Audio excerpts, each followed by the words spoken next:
Covenant theology is actually the principal rival of dispensationalism, and on the surface appears to have some biblical basis. The classical covenant theologians taught a two-covenant system called a covenant of works and a covenant of grace. The covenant of works referenced Adam's failure in the Garden of Eden, and the covenant of grace applies to the relationship of God to his people subsequent to man's fall into sin. Modern covenant theologians don't like using the phrase covenant of works. Instead, they use covenant of creation. Many covenant theologians also teach a third covenant, the covenant of redemption, that covers God's secret decree of predestination, where God supposedly elected people to be saved or damned contrary to their free will before the foundation of the world. Calvinism and Reformed or covenant theology is contra-biblical in multiple respects. First, the idea of predestination as presented in Calvinism is unbiblical and heretical. God so loved the world, John 3:16, and he is the Savior of all men, especially of those that believe, 1 Timothy 4:10.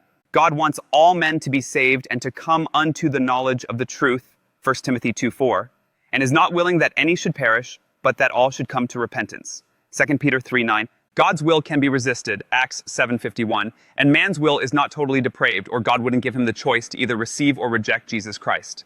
If men are unable to trust Christ, then why would the Bible command and exhort men to do so? God didn't pick some people to be saved and others to be lost for all eternity. Next, covenant theology blurs the clear distinction between the nation of Israel and the church as two separate groups under different dispensations. Covenant theologians teach that Israel cannot be restricted in its essence to an ethnic community. Covenant theologians believe there is only one people of God and actually teach that the church is the new or true Israel that replaces or fulfills national Israel's place in the plan of God. This aspect of covenant theology is called replacement theology because it teaches that ethnic Israel's significance has been irrevocably eclipsed. It is also referred to as supersessionism because it is the view that the church replaces, supersedes, or fulfills Israel as the people of God. This distortion of doctrine is Roman Catholic in origin and was never shaken by the Reformers. It is fostered by a rejection to take the Bible literally as well as disobedience to the command to rightly divide Scripture, and often leads to anti-Semitic views. These views of replacing the literal descendants of Jacob with the church were passed down from heretics like Augustine, 354 to 430, to Pope Gregory I, 540, 604, to the Vatican II Council, which declared that the church was the new Israel. William Grady expounded on this Roman Catholic origin of replacement theology. The Vatican harlot, along with her rebellious Protestant offspring, has insisted over the centuries that God is through with that elder son. Because of this supposed disenfranchisement, every pope has viewed Rome as the new Jerusalem, claiming all of Jehovah's original promises to Israel in the process, e.g. Augustine's city of God. Thus, Rome's replacement of Israel has come to be known as replacement theology. Once again, note how this eventually was forecast in the archaic English of the Authorized Version. When the paranoid Pharisees prophesied, "If we let him thus alone, all men will believe on him, and the Romans shall come and take away both our place and nation." John 11:48. Replacement theology also carries with it the idea that the true Jewish lineage can't exist today because of intermarriage between Gentiles through the centuries. But as Thomas Ice contended, even though the Jews surely have intermarried with Gentiles, that does not invalidate their Jewishness anymore. Then intermarriage that was practiced in the Old Testament did not invalidate their Jewishness. Jesus himself had many Gentiles within his genealogical line, yet he was certainly Jewish. In the time of the New Testament, these people were still known as Jews, the descendants of Abraham, Isaac, and Jacob.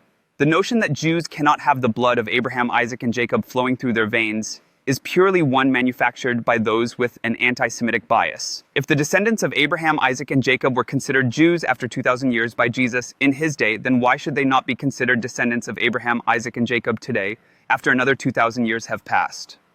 Scripture confirms that Jews in the first century were from both the northern areas of Israel and the south. Paul refers to both him and Simon Peter as Jews by nature, Galatians 2:15, even though Peter was from the north, Galilee, and Paul was from the south, Benjamin. Finally, covenant theologians pervert the doctrine of church practice because they insist that baptism, in fact, is the true circumcision.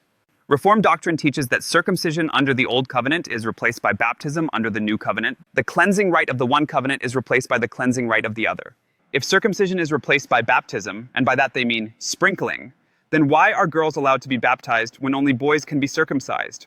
Paul Wilkinson outlines some tenets of Christian Zionism which are diametrically opposed to replacement theology. 1. A clear biblical distinction between Israel and the church. 2. The any moment, pre-tribulation rapture of the church. 3. The return of the Jews to the land. 4. The rebuilding of the temple. 5. The rise of the Antichrist.